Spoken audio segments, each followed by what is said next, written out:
My dear Conquering community, welcome to another episode. Now, as you can see, I'm in a different place. We're at the Carajillo in Masaryk, and I had to move.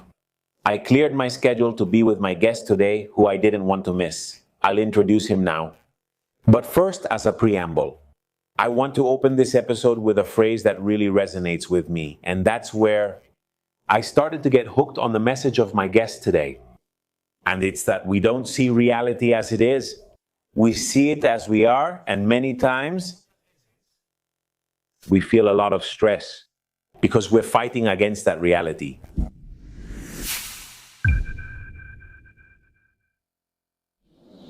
So to help us live a little better, or probably a lot better, my guest today is Enric Corbera. Welcome back to my podcast, my friend. How are you?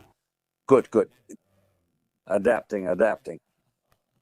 Spicy chili, there are chilies. Please tell them how Mexico is treating you. No, good, yes. Yes? Yes. Just the sauce. You have to be careful. Careful. Bernardo is fine. The crisis has passed. That's good. Thank you for being here, even though you had a rough night with all the heartburn those Mexican tacos can cause. But how did they taste before that? I've been awake until 5 in the morning, so that's how I am right now. Well, I've rested for a few hours. I almost didn't come, but decided to go. And I did something that I think I have to do, which is to hand it over to Campo and tell him, give me strength. It's funny, I sat down and I'm already plugged in. That's great. Yes, in fact, we were having a really good conversation before the cameras turned on. And actually, we already did a sort of podcast before the podcast. But I've been coming to Mexico for many years. Do you love it? Do you love it?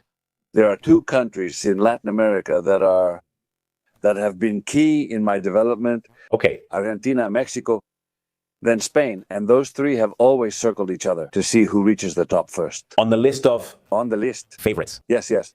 He has spent a lot of time in Argentina. Then he also went to Mexico, and now I think he's in Spain, which after so many years, or maybe more than 20, no one is a prophet in their own land. But now it seems that has changed, hasn't it? And he grabbed another one. But those 3 countries have always been key, and they still are, right? I think change comes through America. America is the one that's going to change the world, or is already changing it. Oh, really? Latin America? Okay. Why do you see so much potential in it? That's great news, but why? First, as Deepak Chopra already said, many years ago, and he was in Barcelona and said, I'm not going to take the credit, but he said, the change is going to come from Barcelona, and it's going to go to America, and the 2 key countries are going to be Argentina and Mexico. I don't know why it is, but that's how it is. That's great. That's how it is. And the truth is, yes, you are very loved here in Mexico.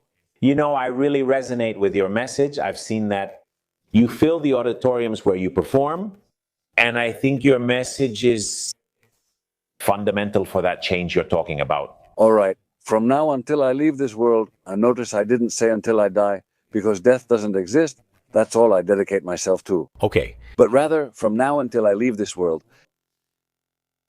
I just need to carry what's essential to me, the consciousness of unity.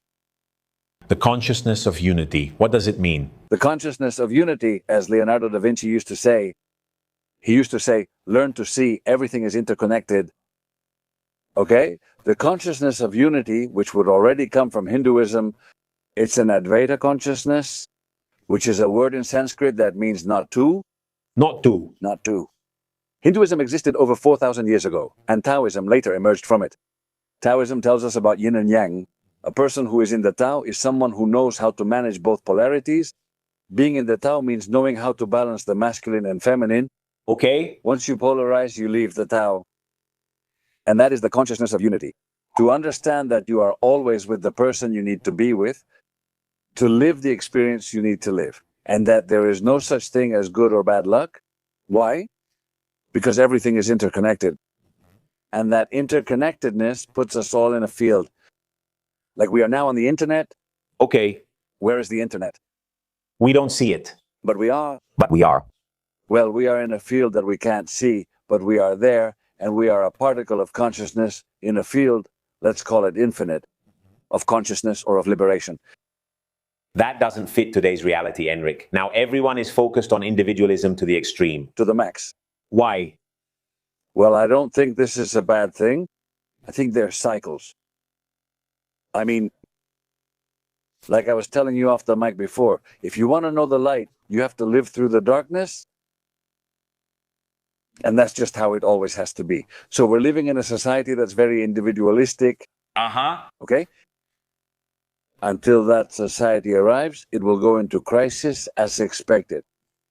As expected. In fact, I think there are many people who are already moving away from that forced individuality. Do you think the pendulum will swing back? It changes. History shows the pendulum always swings back and forth. I'm not one to judge today's society because I know perfectly well that today's society resonates according to the consciousness of the people who are part of it. Okay? Therefore, my job is for people to live however they want. But it won't be the same as long as I'm aware that we all have a vibration, a frequency related to how we see and understand life. Here's where I want to go, since you discuss how we are information. And that information makes us see life or project onto life. How does that work? We're always projecting. I mean, you vibrate, we all vibrate, and everyone knows about the law of attraction. When you're attracted to someone, who you're attracted to reveals more about you than them. You're noticing something in that person that you don't see in yourself. So the key to relationships is to understand that you don't have good or bad luck in relationships. People don't fall in love, people vibe. Okay? And they vibe, and there's an attraction, that at first, that attraction is seeing in the other person what you think you lack in yourself. What you lack. What you believe. What do you think you're missing? Not just what you like. No. Okay? What you'll later call that you like. Okay? It's that I like it, but you don't like it. Liking something is a dual expression of a frequency that you feel. Look, Leslie Combs, a scientist, says, before the Big Bang, everything was united. And it went bam. Okay. Everything is interconnected, including the universe. Quantum entanglement, which is this. Now I'm going to get to the essence of everything. What I love, to the origin. To the perfect origin. So you'll see that what we explain, if we start from that point, I think it will be more understandable for everyone. Instead of doing it the other way around, I'm going to start from where we were born. I mean, so that there is that explosion of consciousness. Obviously, there has to be an energy that comes before this expansion. That's why we say we're God's thought. Georg Grodek, called it the id. The what? The id. Okay, helium. Id. Okay. Ed. It's like there's something there. I mean, there has to be something for that expansion to happen. Okay. Scientists have always been arguing like yes, like no, like this, like that, whether it's dual or not, and so on. But 98% of scientists are theists. They think there had to be a beginning, because there is one. Notice that if any of the 4 universal laws that govern the universe, electromagnetism, gravity, the weak nuclear force, and the strong nuclear force, varied even a tiny bit, we wouldn't exist. Of course. Therefore, there is a harmony. Everything has a purpose then.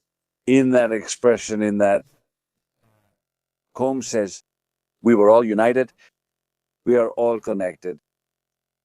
It's called quantum entanglement. Okay, and quantum entanglement occurs when 2 atomic particles join together and are joined by the protons, the nuclei. Something that really is not really understood why. And you take a proton and throw it at an atom, you throw it to the edge of the universe. If you touch one instantly, you touch the other. Instantly, okay? The great masters didn't see it that way physically, since physics explains it. The how. And spirituality explains the why. Okay? Science proves the existence of something superior. Well, to the extent that each of us is a particle of consciousness in that infinite ocean of consciousness, we are all interconnected. Okay, we are a system. We are a system. And we are all a cog in that system. That's more or less what I'm... More or less. I mean, for example, making an analogy with the internet, we all have our password, or that the internet knows everything about us. Right? Everything we do in the field gets recorded. Okay. There's no judgment, right? Everything is recorded. So as you become more polarized, As you think that something is true and something else is a lie, in that polarization, you attract the complementary into your life. Okay, in other words, what you don't have, What you believe you don't have, what you believe you don't have. or what you reject. Of course. If you have it, you have it. Because if you didn't have it, you wouldn't recognize it in someone else. Of course, you disconnected from it. Exactly. So when I feel attracted to someone, I'm going to theorize it in a relationship. Uh-huh. When you feel attracted to someone, you're seeing in that person something you don't recognize in yourself. For example, let me give you a simple example. It turns out that your partner lets you down, betrays you, Uh-huh. or is unfaithful to you. Okay? What does the ego do? Blame. The partner. And so we keep repeating the experiences, we leave the partner, we get divorced, we find another one, and we see ourselves repeating the experience. Another unfaithful, another deceiver, another liar, another betrayer. Of course, then, there's the part. I've described the issue we work on at Bienal Mission, that there is no method that works on it so deeply and so simply. So, what people find difficult, this person, has deceived me, and automatically the cause of the problem is projected outside. I left that person because they deceived me. Uh-huh. When in reality it is, the one I'm fooling is myself. What am I fooling myself about? That person is showing me something I don't see in myself. Turns out I'm fooling myself. It's just an adjective. Yes, an assumption. Well, I say yes when I think no. That I go when I don't want to go. Do you follow me? I'm lying to myself. I'm deceiving myself. There's an example that's real. Someone told me, it's just that my husband is very selfish. I said, I don't understand what selfish means. That's what bothers people. You don't know what selfish means? Yes, it means thinking about myself. Yes, in your meaning. But in your meaning, I don't know. My husband only ever thinks about himself, and if there's nothing else on his mind, he still focuses on himself. Okay. But I always take care of everything in the world. I'm not selfish. I say, yes, you're very selfish with yourself. Touché? This is the key. The other polarity, the excess I see in another person, is the complementary excess. She devoted herself to others, forgetting herself, and felt hurt when her husband or partner focused on himself. Correct. She got stressed. Exactly. But there, people take this stress and this internal bubbling to blame. That's what you're saying. It's the other person's fault. So I get divorced because you only care about yourself and don't think about anyone but yourself. Of course. And then there's what is called the inversion of thought. I'm taking care of everyone else, except taking care of myself. Uh-huh. It's hard for us to turn around and look at ourselves. That's the way. It's the indeterminacy. Yes. Quantum indeterminacy is precisely about that. It tells you that you are always with yourself. What attracts you, what you reject, speaks about you. Okay. Which part of you? Is it there? So, in our method, how do we handle conflict? I always say if there's something you really like about your partner, it's likely something you need to develop in yourself. If you admire something in your partner, you often want to develop it in yourself. When something about your partner bothers you, you also have to develop the complementary part. That is, Of course. so when you start that dynamic, which is easy to understand, but it requires, like everything, habit, because we're very used to, talking about others as the cause of your problems. Okay. So when I have a consultation, I always say, I've been saying that for more than 30 years. If we stopped blaming others for our problems, our life would change instantly. Try it. Don't believe it? Don't believe it, but the ego is addicted to guilt. Let's see if we can break it down so people can start to understand it. And if not, then correct me. No, relax. We see reality as we are. We are always interpreting. Our mental software shapes all our interpretations. Also, Anil Seth, sorry to interrupt you, he's a neuroscientist, says that we don't see things as they are, but as we are. In fact, when really, for you to be able to understand, for example, the Chinese, if you try to understand the Chinese through your own culture, you won't succeed. Of course. See things from the other person's perspective. Of course. And see how they think. Uh-huh. For example, Europeans, Westerners think in a straight line, and Easterners think in circles. Look, how different. Of course. So the Oriental already knows from the start that something left unresolved here will be repeated further up. That's why they're wiser than us. Eastern people, including the Chinese. In general, that's where Taoism originated. Hinduism, Sufism, everything came from the East. Okay. Actually, Christian culture got us out of this. Why? Because it made us take responsibility. Of course, yes. Guilt in Christianity, guilt is sacrifice, suffering. These are laws that destroy the human being. And I totally agree.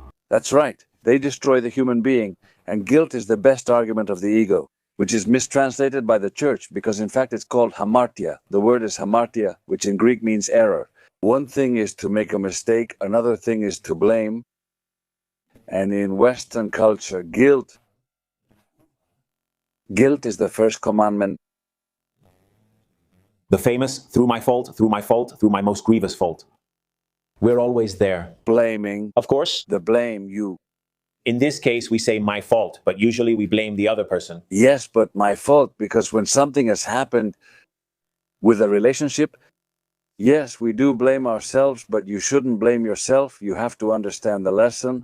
And here you say something very important. Let's see if it matches with this. It's making mistakes is okay because you learn from them, but blaming others takes away that chance to learn. And you condemn yourself. And you condemn yourself.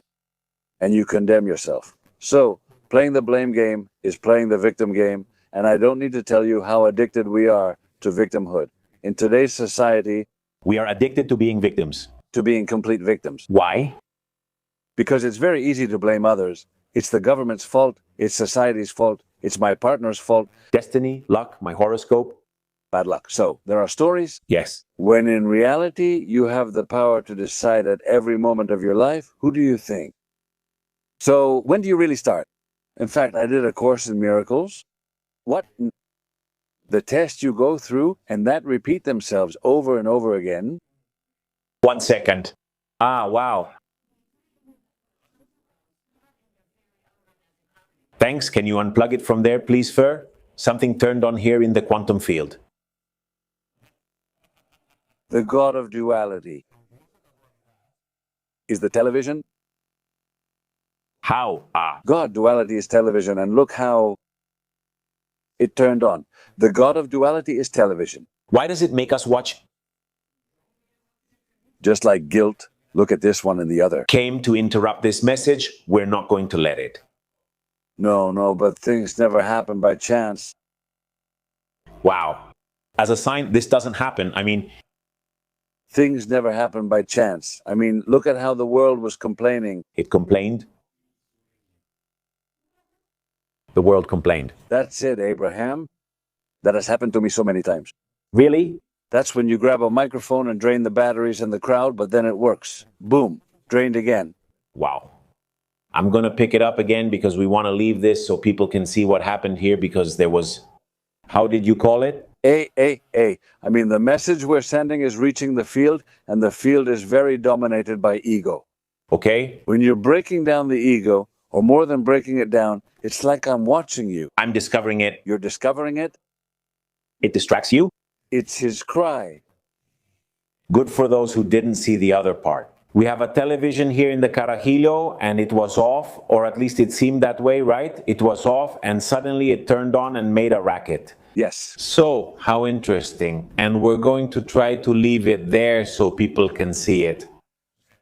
In the universe, there is no such thing as coincidence. It's impossible. There is synchronicity. And some circumstances will appear in your life that may seem very adverse, but in reality, they are teaching you about your power. In fact, adversities are fundamental for discovering your power. Adversities are fundamental for discovering your power, aren't they? I know. Horatio Homero already said that unfortunate is the person who is never visited by adversities, because they will never be able to prove themselves. Of course. So there's a phrase I've used a lot for a long time. A calm sea does not make sailors. Of course. Or storms are always in favor of the sailor. Even I can sail in a calm sea. Yeah, nobody's fishing, right? Totally. So let's see. Let's go back a little bit. We're here. If we see the world as we are, not as it is, the ego gets in the way a little. Well, actually a lot. Yes, everything. Everything. And then we act from this ego that distracts us. Like right now, the television that we see in the world, everywhere, social media, commercials, shopping, alcohol, 1,000 things that distract us. And that keeps us from seeing ourselves like this. It makes it difficult. He can't prohibit it. He can't prohibit it. Correct. It makes it hard. It makes it hard to see ourselves. If we saw ourselves, what would we see? Our beliefs, what information? We would see, I just wrote a book about this, we would see our dark side. Okay? If my book, which isn't out yet, right? Okay? It's at the publishing house and it addresses everything. I mean, the dark side is where my other self is. Okay. The authentic self. Authentic, the powerful self. Okay. So when you start to understand that all your experiences, no matter how painful they are, and they will be painful, are painful to the extent that you resist understanding that they are talking about you. And let's avoid victimhood and the, oh, poor me. Victimhood paralyzes me because I keep waiting for others to change. Yes. Because when you feel like a victim, you don't look for solutions, but when you understand that what is hurting you, that it can hurt you. Because of your resistance, because of your unconscious information, because of the epigenetic programs we've inherited, etc. When you start to understand that, the discomfort is there, obviously, but it's not suffering or sacrifice. There is teaching. Teaching. So you take that and tell yourself, you ask yourself a question that the ego never asks. Why am I living this experience? No, why? The why always takes you outside. Okay. To the other one. Because I don't know what, because of bad weather, because my husband, because my wife. To justify? To justify? The what for leads you. It's the understanding that I'm not in the wrong place, but that the experiences I'm going through, that I don't see them as mine, but I'm the one who attracts them. And I attract them through complementarity. Well, I think it was Emerson who talked about the law of complementarity. Everything complements each other. So as you start giving yourself to that complementarity and begin to accept it, while acknowledging your discomfort, then you start to look inside to see, why did I choose that situation? It's a question that often doesn't have an answer. Are you trying to find meaning in your experience? What's inside you? The meaning is within you. When you ask yourself the question, what for? You won't find the answer in 5 minutes, okay? I assure you. Uh-huh. You might spend days or weeks wondering, why do we go through this experience? Since we're all connected to the field, the field receives that information and it's going to give you the answer when you least expect it. Well, this is from a dream, from a meeting. It's called a Nanos course in the Holy Meeting. Okay. A Course in Miracles says asking yourself the right question is key. The field, universal consciousness will answer you. Okay. It will always answer you. But it will answer you, he says, through your brother, through the other. Yes, yes. And to the extent that you consider him, that's how the answer I give you will be. That's why the same experience repeated 10 times has 10 different answers. Different. That lead to the same thing. To the same thing. But as you open yourself up to that possibility, that there's nothing you need to do, just open yourself up to that possibility. You're sending a message to the field that makes it give you those possibilities. If you close yourself off to that possibility, you're telling the field you want to stay the same. And do those possibilities exist to return to our genuine version that's in the darkness? The power lies in the darkness. In the darkness is the self, which knows that everything is interconnected. Here's how I see it, and I want to connect it to the idea of interconnection, which I love. I've always thought that we have all this power you're talking about, and that we are genuine beings, good souls. We have a lot of inner power. It's like we're a diamond. Yes. But with everything we go through, our history, our wounds, our beliefs, the world, the ego, blah, blah, blah. Oxygenetics in general? All of that. We cover ourselves with carbon. Yes. And then we go through life like stones, right? And then the world treats us like stones. They kick us, they throw us, they don't take care of us as if we were a diamond. We see ourselves as stones. That's why we don't give ourselves a different place. Correcta. I believe all these experiences are lessons. are meant to take away, Exactly. They cause us that stress and that pain, to peel away layers. like pressure, to remove that carbon and return to our diamond. Exactly. That's where our power lies. That's where the power is. And how can we connect, or how do we know that we are connected to everything else? Because, okay, I'm a diamond, but then how do I know? How do I come to know that No, there isn't a path. there isn't a path? I mean, the ego wants It wants an explanation. first step, second step, third step. Now, bring it down to logic. The logic, yes, no, no. What I have experienced in my life, never. I am sighing about my experience. Okay? And I have met my other self, and I'm talking to you what I know. But it's not a path for the chosen ones. No. It's a path for those who choose themselves. I loved it. And who are the ones who choose themselves? You. Of course. And when will I choose myself? When you stop blaming others, stop seeking causes outside yourself, and realize every relationship or situation involves you. Most importantly, avoid falling into pain, sacrifice, suffering, or victimhood, as that will paralyze you. And that requires discipline. Uh-huh. If you want to run a marathon, you shouldn't run it tomorrow. Start taking care of your body, start running, so it's a discipline, but it's not an egotistical discipline. You must drink, breathe, look at the sun, and look at the moon. You don't have to drink. That's ego, spiritual ego. Okay. The ego, when a person starts to think like that, I'm going to go deeper into something that's going to hurt, okay? When a person starts to think like that, what do I have to do? The ego says, this idiot is going to wake up on me. If he wakes me up, the movie Matrix, why do you resist when you fight? Yes, yes. If he wakes up, I'm no longer useful to him. I'm no longer useful to him. That's when the whole story begins, right? But you already have to be prepared. It's a discipline. In the end, it's a discipline, but in the end, I think it's much simpler than all that. It's about staying alert to the contents of your mind.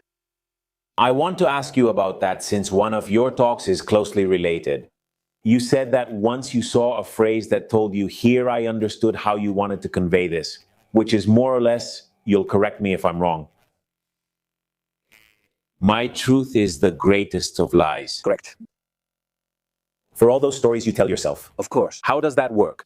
I mean, we've acquired an ego, an identity, Uh-huh. that identity, and we say, I'm Mexican, I'm Spanish, I'm a lawyer, and we create that's fine, but you're not a lawyer, nor are you Spanish, nor are you Mexican. You were born in Mexico, so you have Mexican nationality, but that's just the ego's world. When you really start to realize that we are all part of the same source, Uh-huh. or from the same ocean or consciousness. As Leonardo da Vinci would say, learn to see everything is interconnected.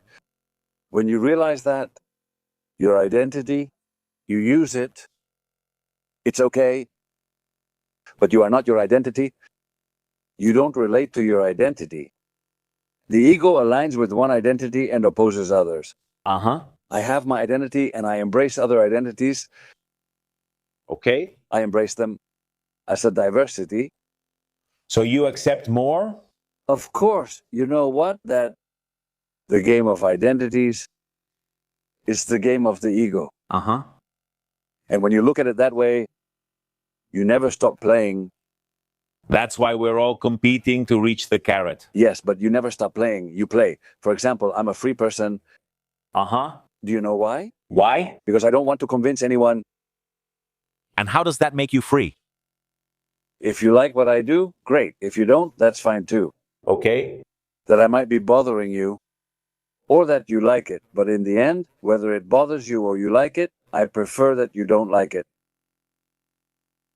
Because the I don't like it is really something that person has, and they deny it. I'm not sure I'm being clear. Yes, I mean, that judgment that person makes is more about themselves. We see the speck in someone else's eye and don't see the beam in our own. It's written by Mr.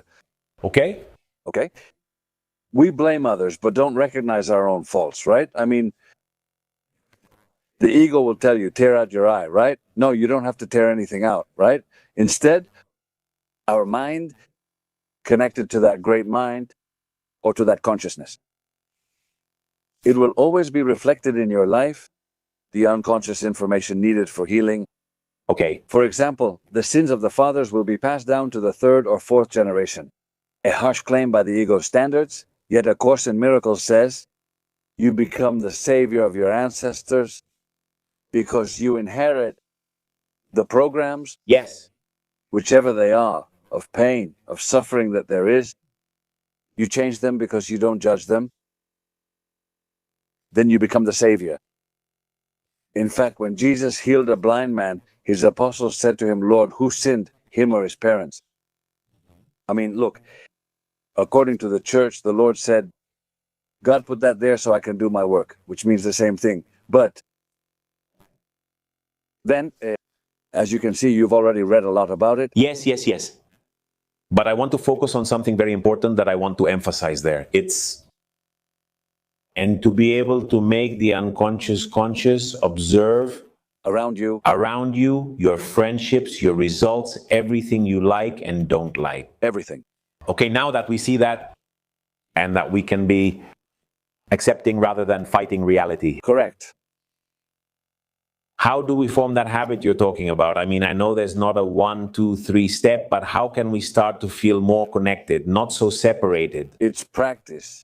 It's, there's no like, take it. No, it's to live with it. I mean, to always keep in mind that in the universe, coincidence doesn't exist. We've seen it with television.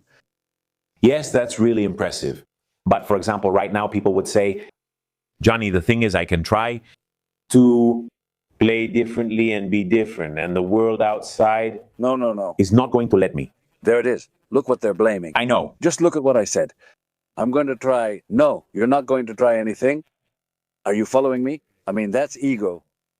I'm going to try to be good so the world changes, but the world will stay the same, champ. The only thing you can do is be true to yourself. Exactly. Observe the world. Understanding it reflects people's awareness. And you, as the observer, you don't go along with the world, but you don't judge it either. Okay. You don't fight with it. I mean, Martin Rees, astrology professor at the University of Cambridge, Martin Rees, tells us that at the beginning, at the universe's start, everything was possible.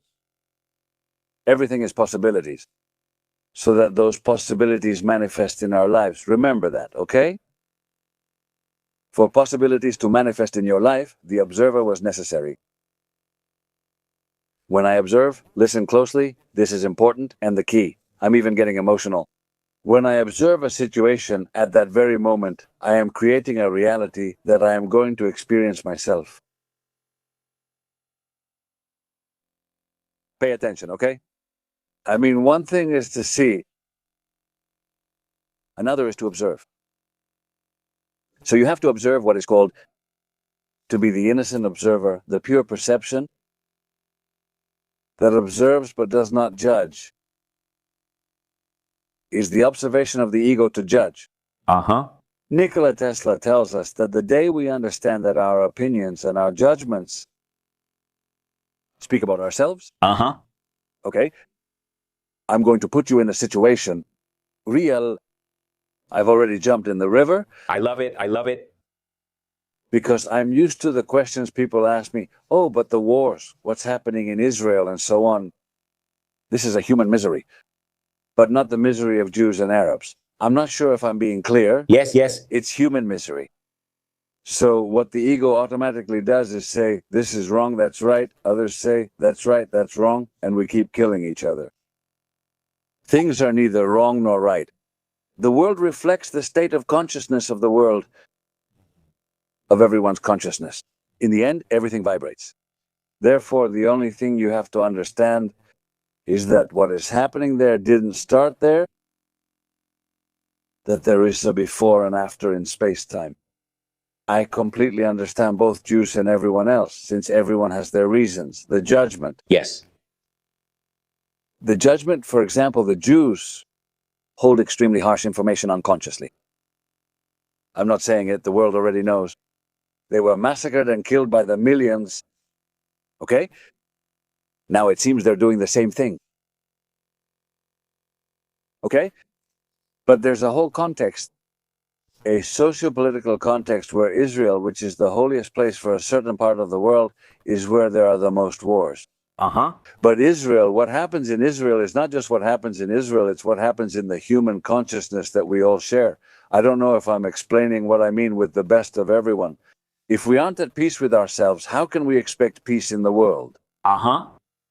In fact, United Nations Educational, Scientific and Cultural Organization in its first verse says something like, if wars begin in the minds of men, it is in the minds of men that we must build peace. And that's what I do, to bring peace. In fact, A Course in Miracles is about putting peace in the mind and accepting the eventualities. Sadly, because who wouldn't be hurt by that? But to understand that there are no Jews and Arabs, nor Islam, nor anything like that, it's the ego that is ruling this world.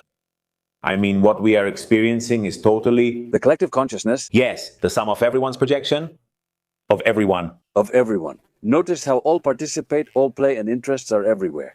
This is the world, the matrix. Exactly. Now, bringing it down from those macro things... The same thing repeats itself in the... For example, in relationships. Personal relationships. Nowadays, relationships seem like chaos. Of course. And it's like people say how hard it is to have a good partner, or marriage is very tough, or everyone is unfaithful. It all comes down to the same thing. It's the same. It's a projection. Of course. All of us who are there. Of course. I mean, if the table is made of wood, all the particles are made of that wood. I mean, that's how it is then. In fact, A Course in Miracles talks about special relationships, which are the relationships of the ego. Special relationships are always looking for in the other what they believe they lack. So that person, since I think I lack that, I'm going to do things. I'm going to do things. To keep it from slipping away, I end up lying to myself, saying I'll do things. That phrase sticks with me. I'll change it later. Yes. This is terrible. Who are you to change anyone? Would you like to be changed yourself? How can we say I'll change you? This is what this is. Murder. Violence. Pure hard violence. And not just against the other person, but against yourself too. No, it's against yourself. Yes. How can someone say, I'm going to change you? Excuse me? That's war. Yes. If this already exists, you don't need to mention it. It's part of daily life. Yes, yes. If the particles of that table exist, the whole table is at war.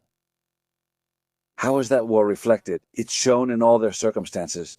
That's why, if we want peace in the world, they have to bring peace into us, but with ourselves and understanding that to achieve peace, that's what I write in A Course in Miracles. I have to meet with my opponent, and right away, I'm going to fall in love with him. Why? Because in order to know what's inside, I have to see it on the outside. Okay.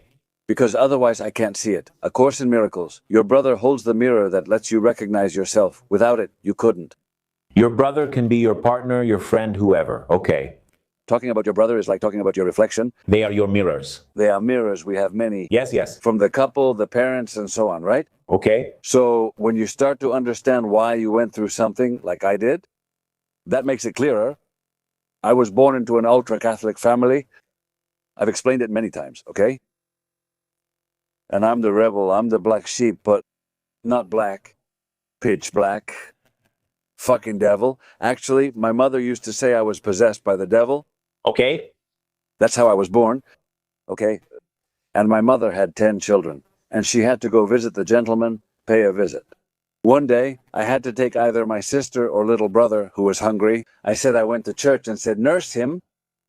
I don't think God will get angry because you nurse your child. I don't recall which. My mother didn't talk to me. She didn't talk to me because I was everything she didn't believe in. And I kept going. I'm telling you how I feel, and you're stuck in your beliefs. In the end, I said goodbye. I went to church, and I said, at first they said that God was there, that he is everywhere. I'm here to tell you that I don't believe in you.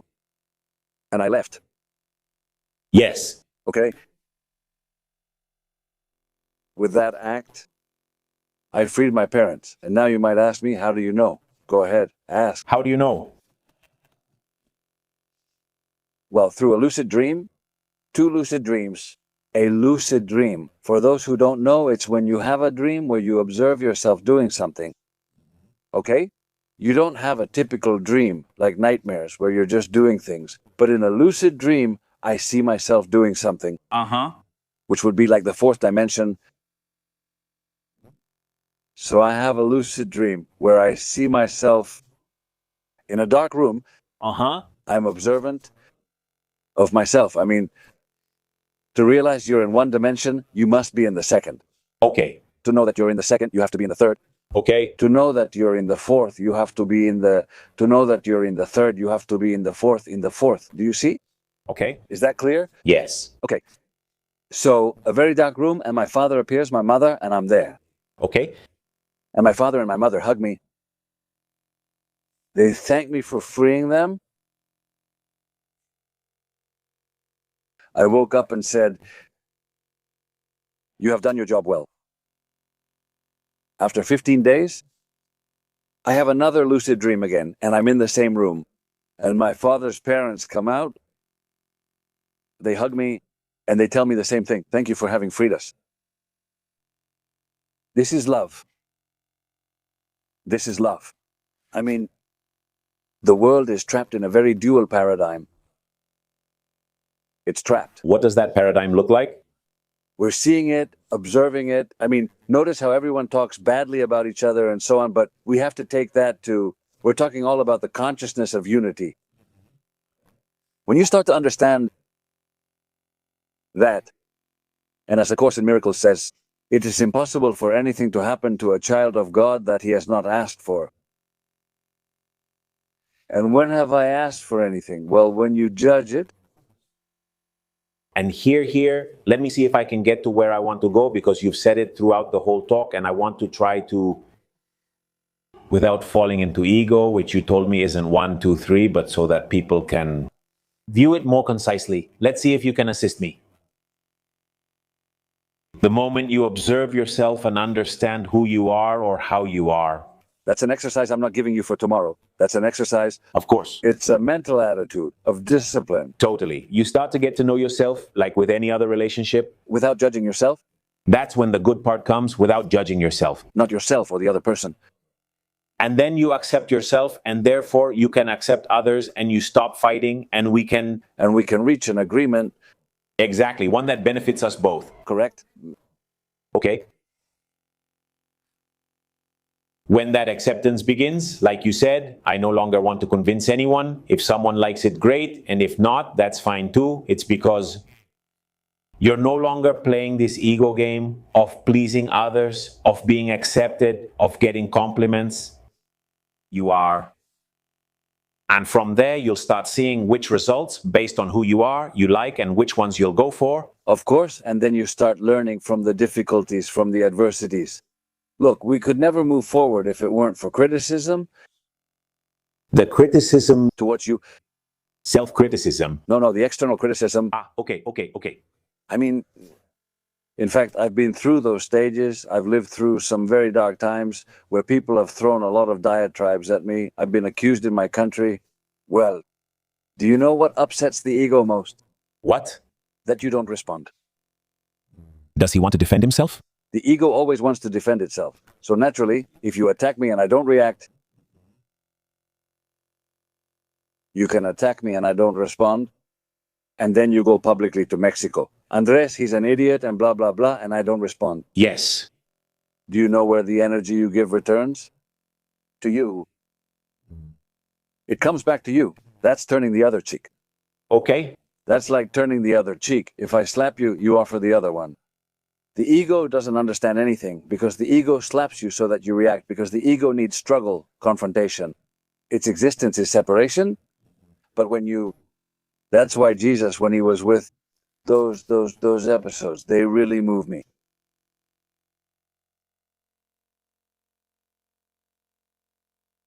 When Jesus is there, before Pontius Pilate, he asks, "Why don't you speak?" I sense it in the silence.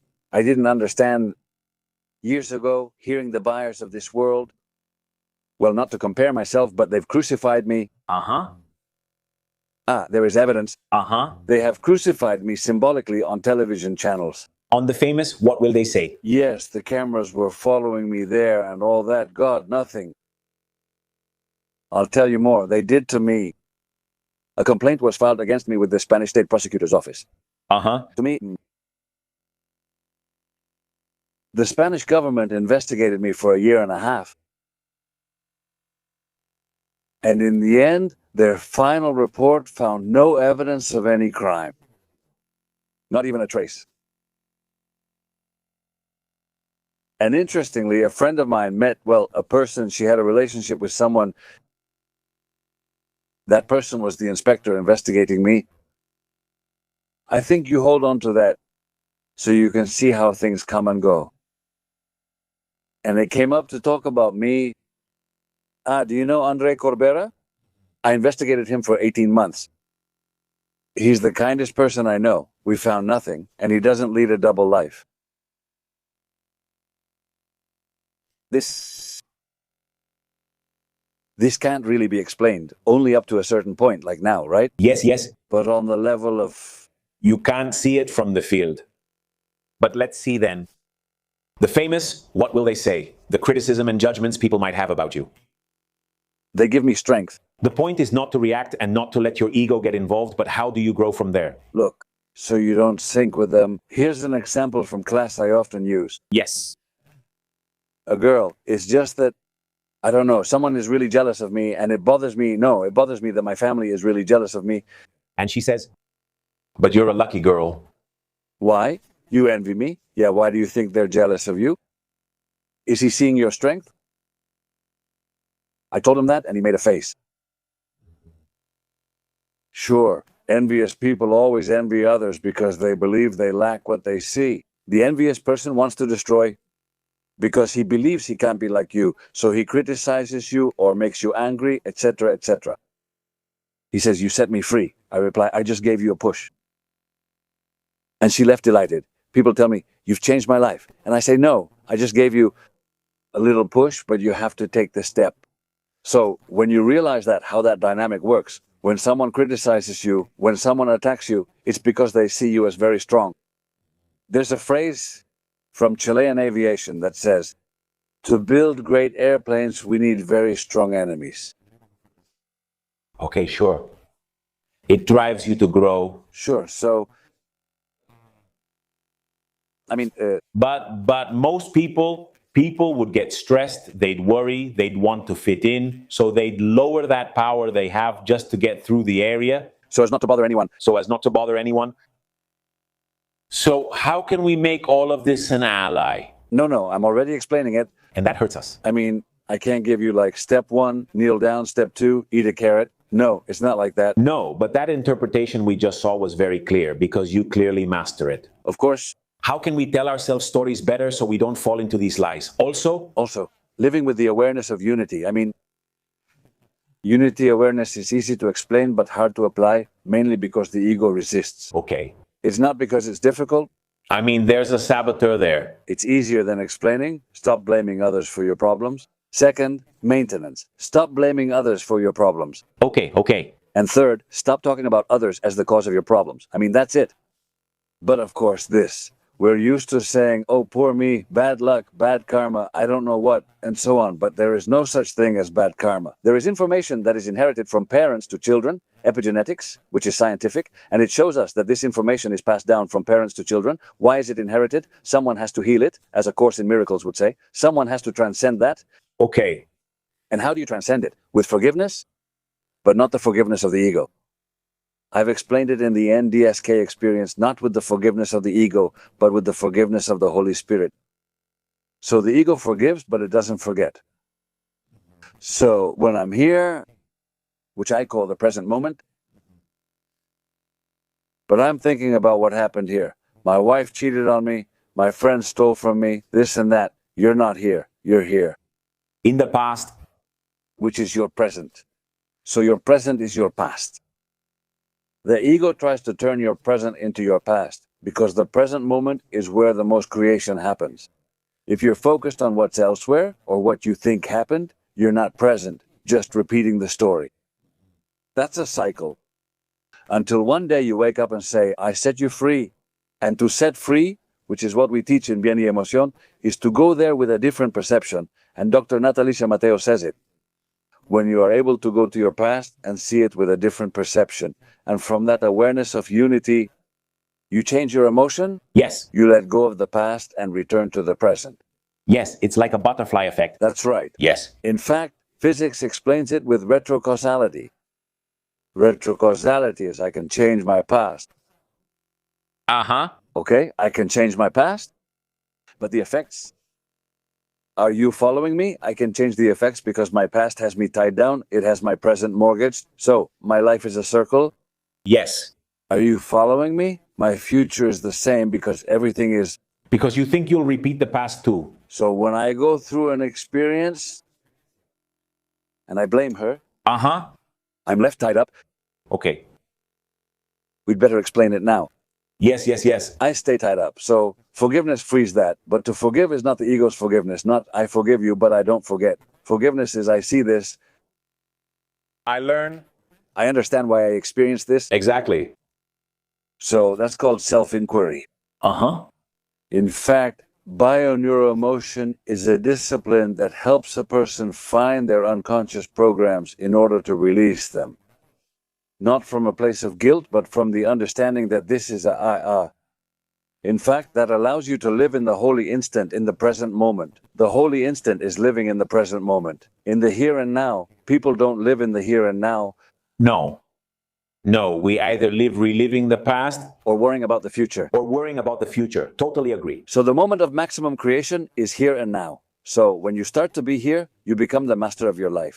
Yes. But you know what happens? That you don't want to change anyone, so you're waiting here. The adverse circumstances. Listen carefully to what I'm telling you, okay? You're expecting difficulties because you know that without difficulties, you'll never know the power you have. Okay. Are you following me? Yes. The wise man needs challenges. What role do stress and pain play there? Pain is resistance and stress is resistance. With stress, it's stress. There's stress, man. Stress is very positive. It will be negative when I don't let go. Stories repeat for me, but stress is needed to activate us. Without stress, we wouldn't be activated, right? That's true. There are scientific demonstrations of that. The perception of how I experience stress, Yes. it can either tie me down or set me free. Okay. So stress is an input when you have, in nature, stress. It's a quality that has developed so that I can get out of a dangerous situation. Yes, it's a mechanism. Exactly. In fact, an animal that has eaten, for example, a snake that has swallowed a monkey and sees that it's about to be caught, will regurgitate the monkey and spit it out. And if you grab an animal and it senses danger, it poops to run away. Yes, yes. It's all stress, but it's a stress to save its life. But a human being can get stressed in many ways. And drown in it. And drown in it. We live in a society overwhelmed by stress, or at least that's how I see it. How do you think the establishment is good or the system is controlling the world? With fear, people live in fear. And the more afraid people are, the more they give up their power to the Save me. save me. Help me.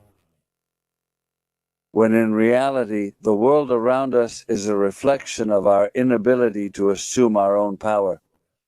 If we want to change in the world, we each have to make that change ourselves, and I'm working on that. And here comes one of the things that I think many of us would ask ourselves. I do my work, I do my part for my life and for the world, but am I going to be able to live well and in peace, even though the rules of the game are based on fear, stress, and so on? I can only tell you about my life. And the answer is yes. Okay. Because to prove it. I mean, I'm not a preacher of an experience that I haven't. No, I've lived it. Yes, yes. I've lived through situations that I'm not going to tell all of them, but I have life experience.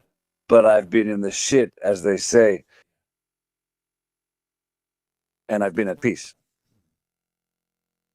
And one day, to sum it up, she lived as a woman. Some thieves broke into her house, because I was living there and they stole from me a gold watch that belonged to my father and a leather jacket that she had bought for me.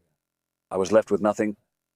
I went to the nearby forest, knelt and said, Lord, I have nothing left. I'm at your service. What does that mean? I wrote a book about abundance. Your ancestral name means abundance.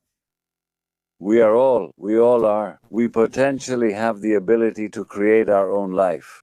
Okay? But it's being held hostage by the ego. Yes. And the ego uses that energy to keep itself alive and to constantly create battles. I'm right, you're not. But when you really feel, I'm going to paraphrase A Course in Miracles. In the universe, there is only abundance, both for holy things and for vain things. If you believe you're worthless or a jerk, you'll encounter these situations even more often. If you feel connected to universal consciousness, and that you are constantly creating your life in every moment, you will give that moment to the Holy Spirit.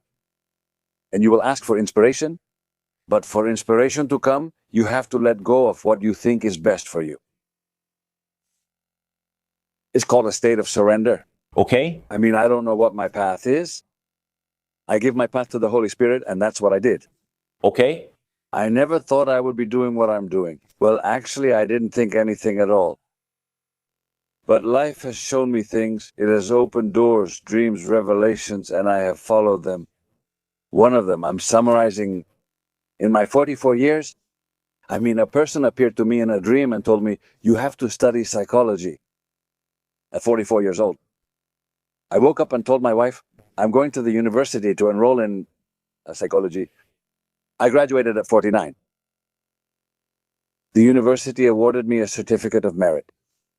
When I called to ask why, the professor replied, why am I being given a certificate of merit student? He also asked, do you think many people your age, 16% shorter, who graduates at 49 and have completed the whole degree, year by year, year by year? And he said, that's why it's so impressive. Well, okay. And here he started. A Course in Miracles appeared, and my life fell apart. So I asked the field, there has to be a way easier. Another way? Another way. I was looking for it. I was the typical spiritual seeker who eats, doesn't eat, goes up and down, looks for holy men, saints. I saw all the holy men in the world. This isn't it. Then I met someone who said, make your own path. Sai Baba, in India. He came to me in a dream. I didn't even know who he was. I told my wife, I had a dream about a guy with a halo and all that. Then I said, I know who he is. So what am I trying to say with that? That you don't have to do anything. You don't have to do this show. Uh-huh. Be who you are. Be yourself. Every moment of your life. Give your best in whatever you're doing. If you're a street sweeper, Sweep with all your love. Right? a story about Buddha. In the Buddhist experience, every master, when a novice or a newcomer enters, welcomes a master. Okay, and one came in who was really dumb, unbelievably so. And nobody wanted him. I mean, none of the monks wanted him, so Buddha took him in. I will be his tutor. He asked, what should I do, master? Will you give me example? You are going to clean it every day. But you are going to do it with a mantra. I am cleaning the shadows of the world. I am cleaning the shadows of the world. And the monk was there for years, and he looked at him. Okay, and he looked at himself. Whoever wants to understand, let them understand, but this is very simple. So it's not like someone is walking around claiming to clean the shadows. Correct, yes. Because then they'll say, oh, I have to do that. No, that's not what it's about. It's about you not being anywhere by chance. Suddenly, your bar. It's not sweeping. It's in the mind you're sweeping. Yes. Become an observer who watches from love and not from judgment. It's not easy, is it? No, it's not easy because, as you say, we're disconnected from the present moment. So instead of loving what we're doing or enjoying it, or at least being present in what we're doing, Giving the best of yourself. we're either worried about the past or extremely anxious about the future. Look, I have many examples. When I left the company where I was the quality director and made a lot of money, they pushed me aside for various reasons because of disagreements with the director. When the company was doing badly again, the quality was terrible. So the director was overwhelmed by his clients, and he called me, Mr. Corbera, fix the company for me. And I brought it back to the way it was. After everything was fixed, I became director and then quit. Okay? I mean, what would the ego have done? Oh, yeah? Well, forget you. I didn't clean it, so I left in peace. Do you know what he told me? You, wherever you are, whatever you do, you'll do it well. When I did my military service, I was a non-commissioned officer. Anti-aircraft artillery. The same thing happened to me. I studied the anti-aircraft artillery piece so much. Even the professionals couldn't solve the problem. And I found the solution, but I found it because I had already asked how to solve that, but nobody answered me. I found it. Well, I studied engineering, and that also helps, right? Well, the thing is that there are some maneuvers. There's a stressful situation, and I vent to the captain, and nobody finds out that the Imeco, one of those who was in the last battery, made sure that everything worked well. When the captain never spoke to me, but my lieutenant, when I was leaving, because I had been there for 6 months doing non-commissioned officer training, gathered all the NCOs and said, "Do you see that gentleman? Mr. Corbera?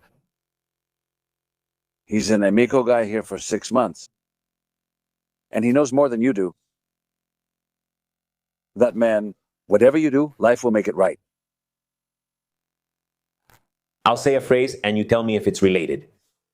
It's not what you do that creates your results, but who you are. Exactly. I'm going to tell you, it's about the awareness with which you're doing things. It's understanding that you are never in the wrong place.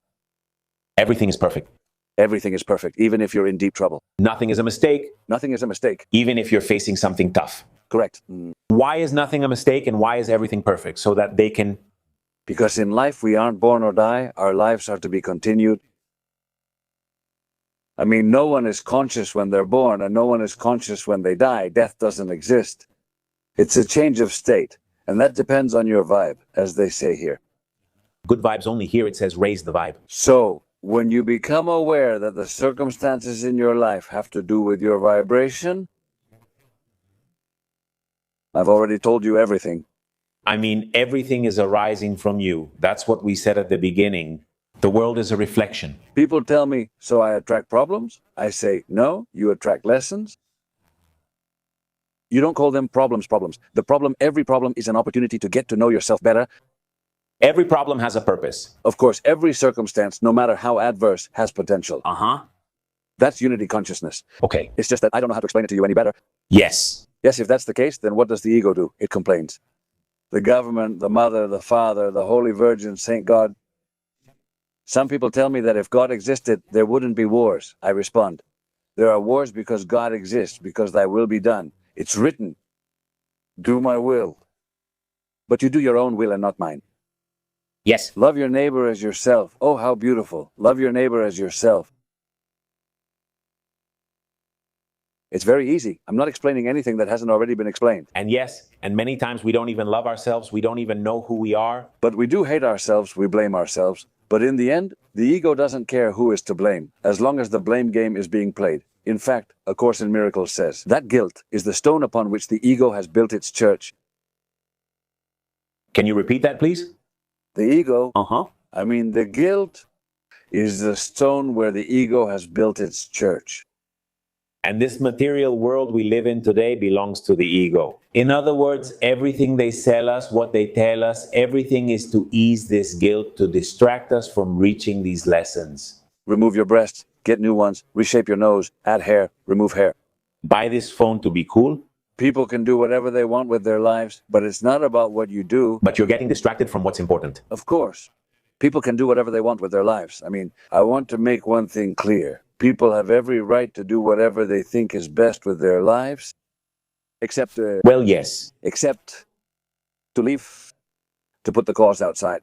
You live your life, and your life will have some reactions, a cause and effect. Okay. That's how it is for everyone, thank God. Cause and effect, cause and effect. If you don't like the effects, you are the cause. But don't reject the effect as something bad. Exactly. But as an opportunity to know what you need to correct in yourself. Exactly, because many times, like you said at the beginning, it's that he cheats on me or he abuses me, he hits me in my relationship. Well, he has things he needs to fix, but you're staying there and you're deceiving or betraying yourself, Claro. Of course, that's it. So you have the power to leave. And with one exception. Unresolved issues by parents become their children's inheritance. Yes. It's written that children can inherit their parents' sins even to the third or fourth generation. Well, because with our example of who we are mainly going to educate them. Of course. We will also project our fears and insecurities onto them. So to the extent, when two souls meet, they'll have both disagreements and connections. There must be a bit of everything. But when you understand that you are with someone who is complimenting you for the good, for the bad, I'll put that in quotes, because you never really know what is good. Many times, what's good is bad, and what's bad is good. That's how life has taught me. What I call bad is where I've found my treasure. And the good makes you complacent. The good makes you complacent. Makes you complacent. Isn't it a sign that you're out there doing well? No, that's also what A Course in Miracles says. It often says, you label things you dislike as bad and things you like as good, but you should embrace what's bad, because that's where the treasure lies. We fight pain and stress instead of treating them as messengers. And it causes more pain and stress. Yes. Actually, stress is a biological impulse. In fact, when you ask for a holy instant, you're saying, basically, I want to see that another way. You're giving up your truth. But from the heart, I want to see that in another way. So, you'll know you're being answered when the answer that comes to you is not implied in the question. It's like it's something that surprises you. Something that clicks. Something that clicks for you and you can't explain it. Aha. Because it's for you. Yes, yes. It's something that's for oneself. I try to put words to things because I've experienced them. But of course, you can't. You mentioned stress as a drive to act, as a mechanism to motivate. With biological stress, I'll discuss pure biology and two. Yes, but I also want to discuss when it's acute versus chronic, since I know that's important too. Well, the acute one, when you don't pay attention to stress, it becomes chronic, obviously, because you're not doing anything to solve it. It's like a kid repeating a grade for not learning the lesson. Of course. Okay. I'll give you a very simple and biological example of that. Stress allows you to attack or run away. Uh-huh. Okay? When there's a sense of danger, all your systems activate, your pupils dilate, your senses heighten because you perceive danger. You walk down a dark street that you don't know, and stress will keep you alert. Yes, yes. All your senses are more alert. Are we clear? So it's survival, but that's stress. Let's call it biological. Yes. But then there's mental stress, that I make up the story myself. Yes. About a situation that is not real, and that I'm making it up, but the subconscious doesn't know if it's real or if you're making it up. You have stress, and you could have an anxiety attack. You feel nervous in front of a new situation, and so on. And so on.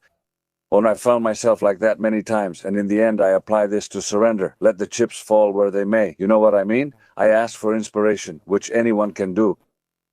Okay, I turn myself on instead of off. It's his. I allowed myself to be surprised, and it happened often. Now I'm here.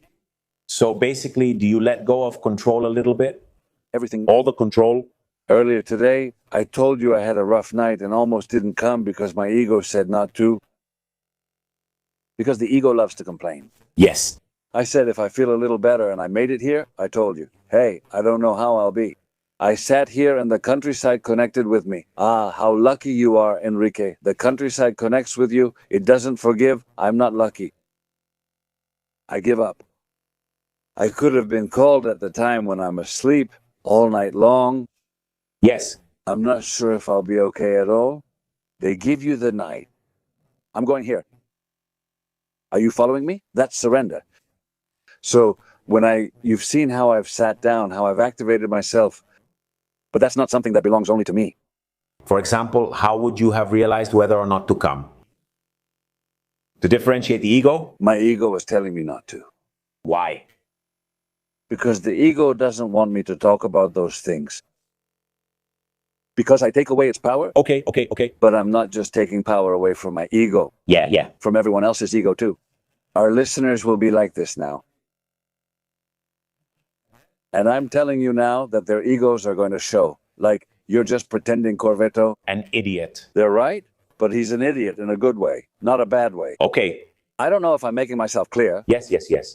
So, since I'm so used to this, I mean, my wife is there. I've been really sick before a class. I know it's my resistance, insecurities, and fears, even causing me to get a fever. Going into the class, why did I break?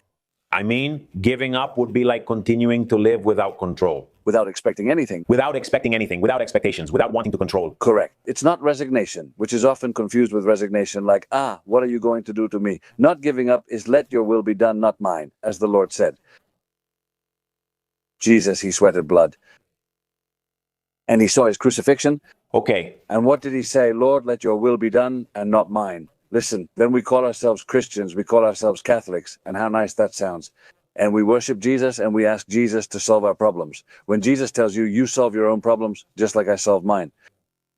I'm only here to set an example for you. The example, I repeat, the example. the example. Not someone who comes to solve my problems. We are immature. We're immature and always seeking someone to fix our lives or heal me.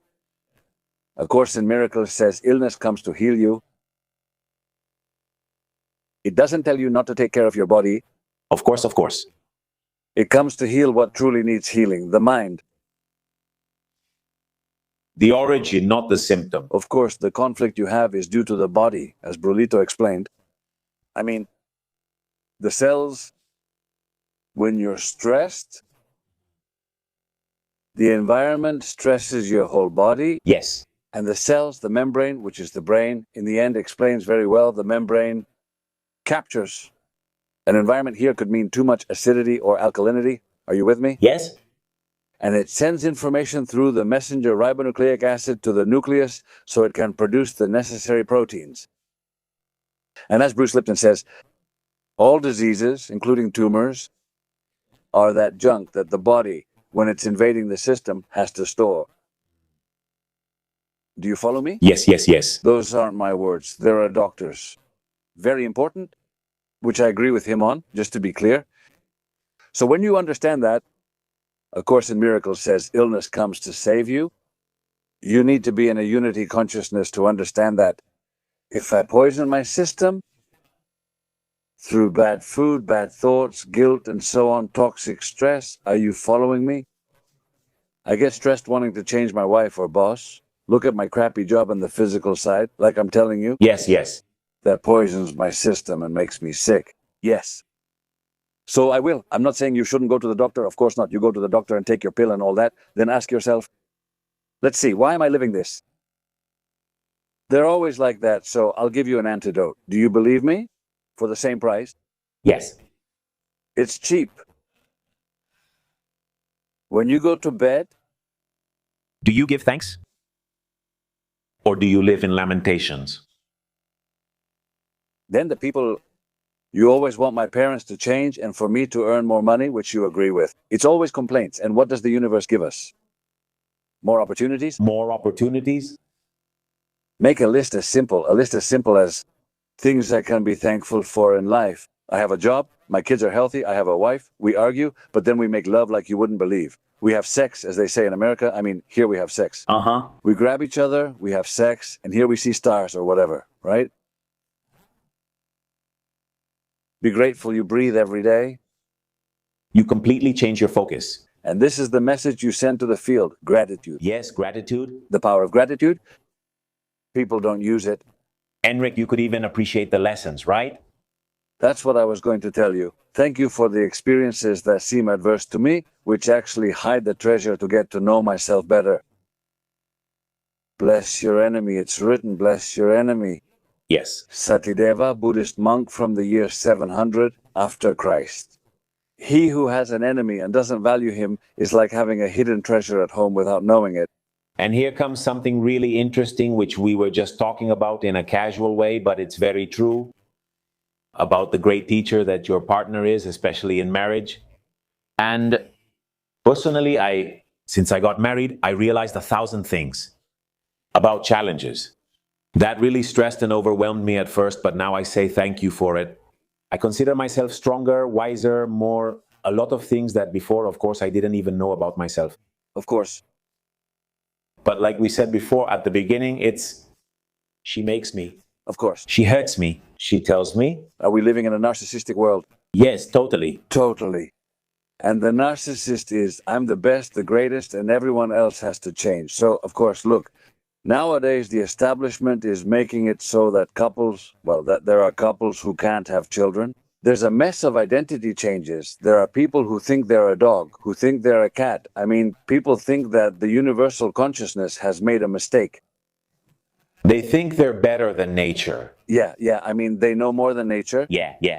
I mean, I was born a woman, but I want to be a man.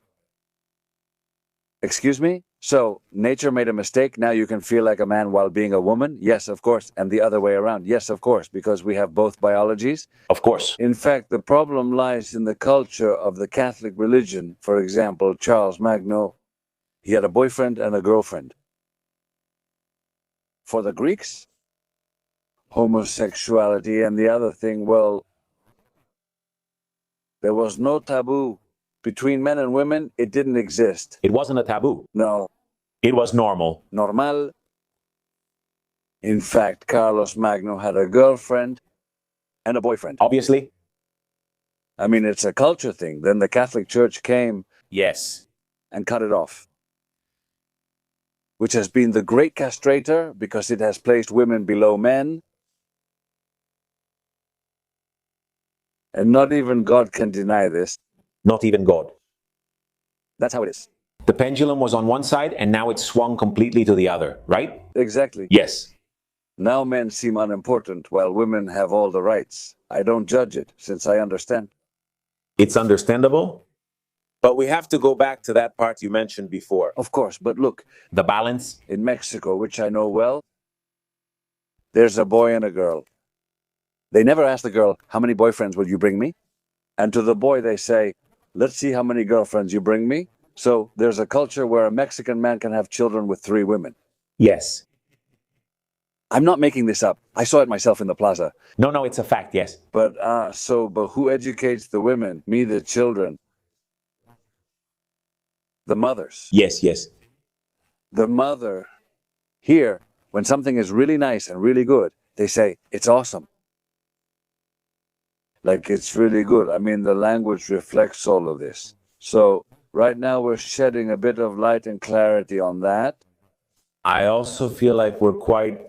Of course, we're balancing the evidence. I mean, female plurality. Jesus in the apocryphal Gospel of Thomas by Irimo said, when you make the 2 one, the woman as the female as woman and the male as man, and you establish that both come together, then you will enter the kingdom of heaven. I mean, and what are we doing now? Well, by leaving the kingdom of heaven, we are creating problems and...